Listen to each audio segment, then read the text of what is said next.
Okay, give me just a second here. There we go. So today I wanted to talk about peace. Today I wanted to talk about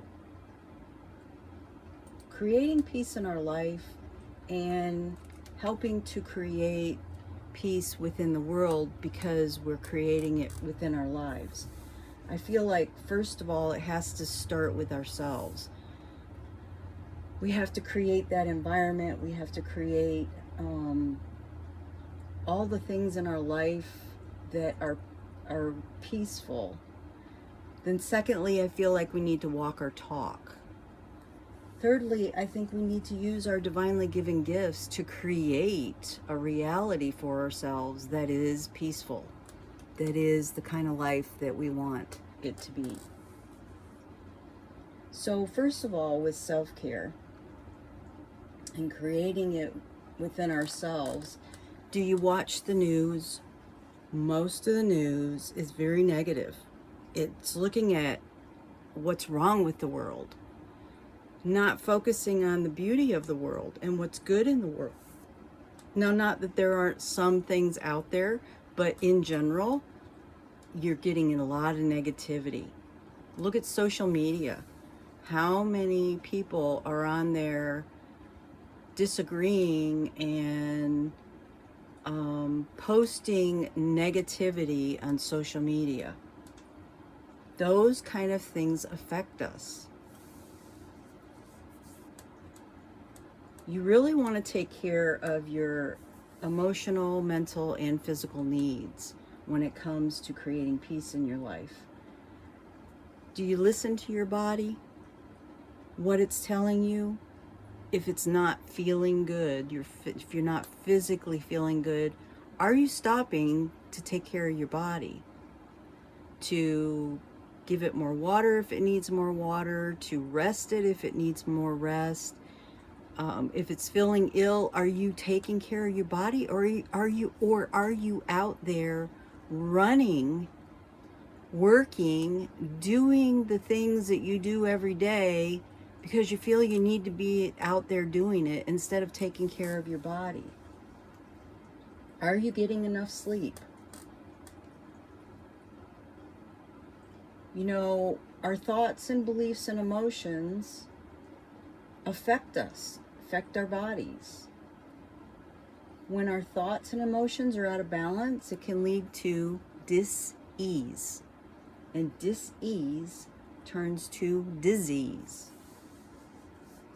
When your body hurts or it just doesn't feel right, your body's speaking to you.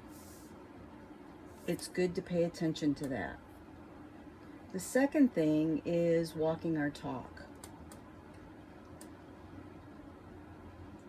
Walking our talk is, if you want to have peace in your life, how are you responding, or how are you treating other people? Are you treating other people like you would like to be treated?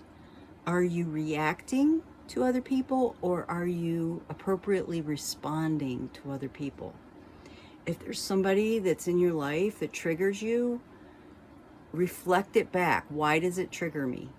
What is it I need to do for me so that I don't get triggered by this person? And maybe they're a difficult person, and maybe you need to eliminate that person out of your life in order to have peace.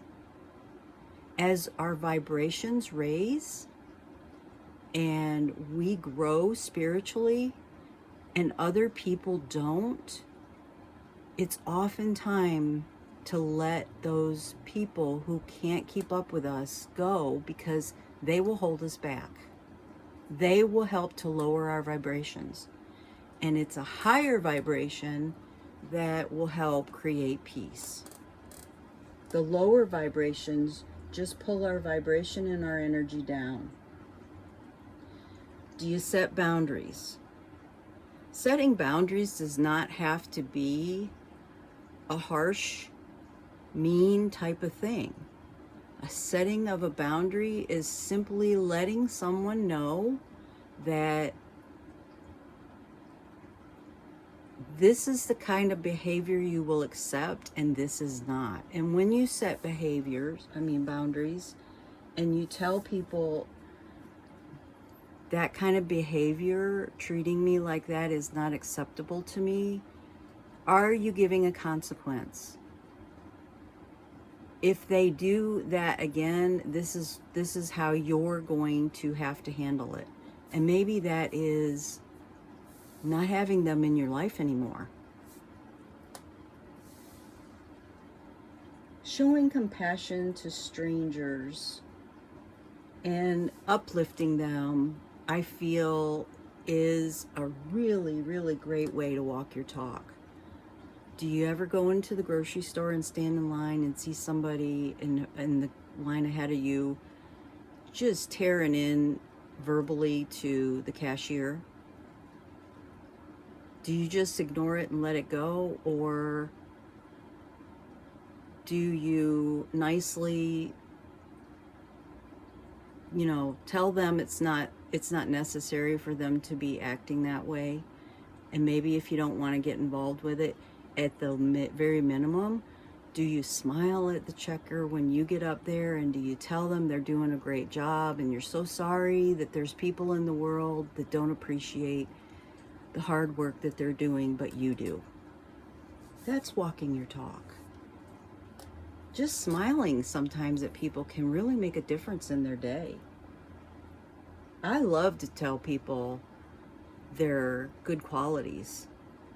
If they have a great smile, if there's a really beautiful woman behind the check cashing stand, I like to tell them, wow, you have a really great smile. I'm sure that it lights up a lot of people's lives. Those kind of things. And then creating by divine ability. We'll get more into the law of attraction, and I also want to talk at some point about the law of assumption. But basically, it's our divine birthright to live and be in abundance, in an abundant state.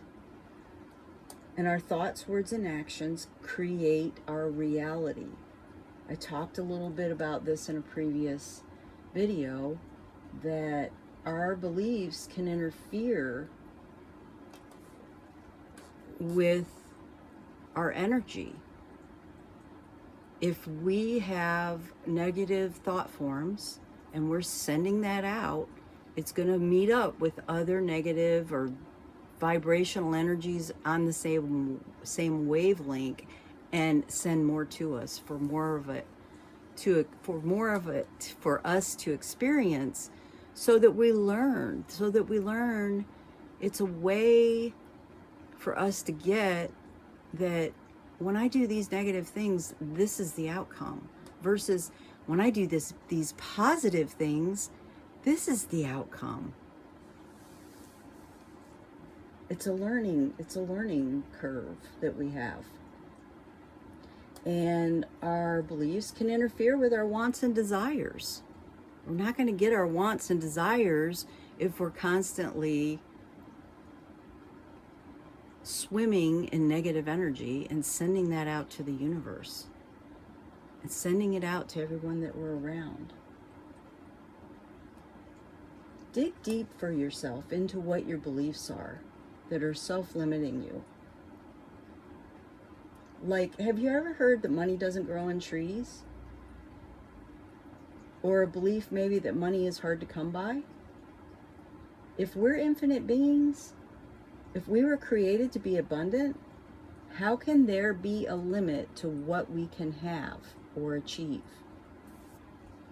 It doesn't match. So the law of attraction focuses on our energy and what we're attracting to us from life, whether it's positive or negative. The law of assumption, and Neville Goddard is the one who really is the master teacher on law of assumption. It's assuming that your life will be a certain way, expecting that what you intend to create in your life will happen. Now, that can happen on a negative way. If people expect that their day is going to go bad, you can bet their day's probably going to go bad. They're creating it. But if you want to work towards peace and bringing peace on earth, doesn't it make more sense for us to focus and assume and have a knowing that we will get to a point where there's more peace on earth?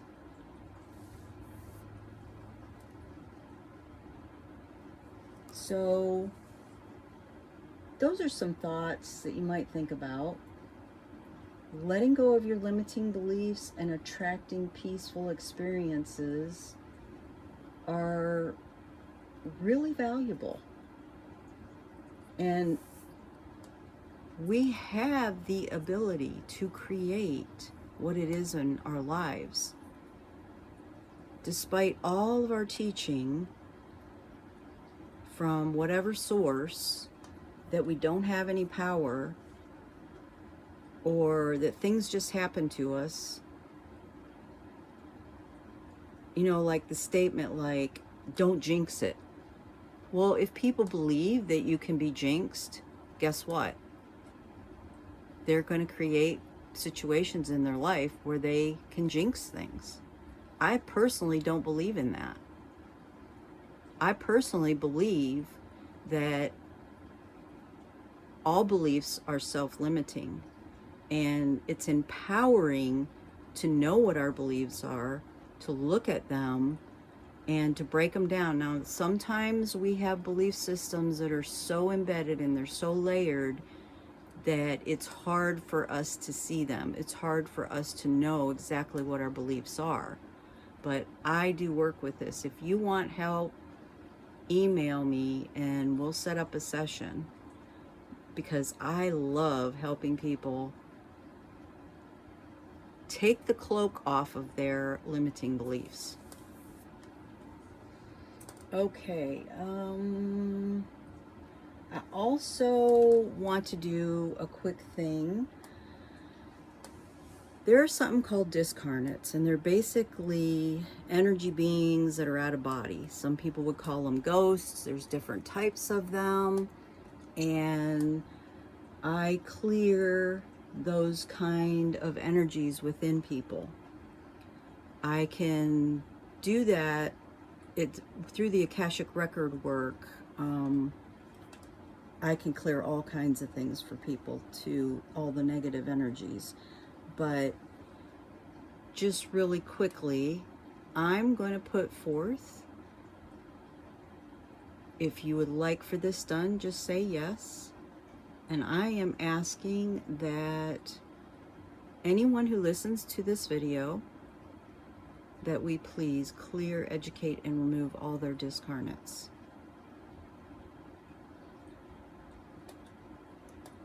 So I'm putting out some work in the universe in the way that I do it, so that anyone who listens to this video, I'm asking that your discarnates be cleared.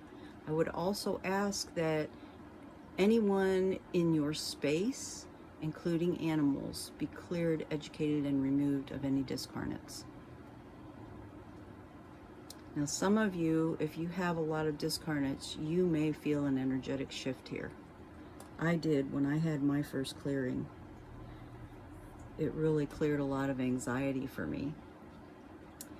All right, that's what I have for you today. I hope you have a great rest of your day. Many blessings.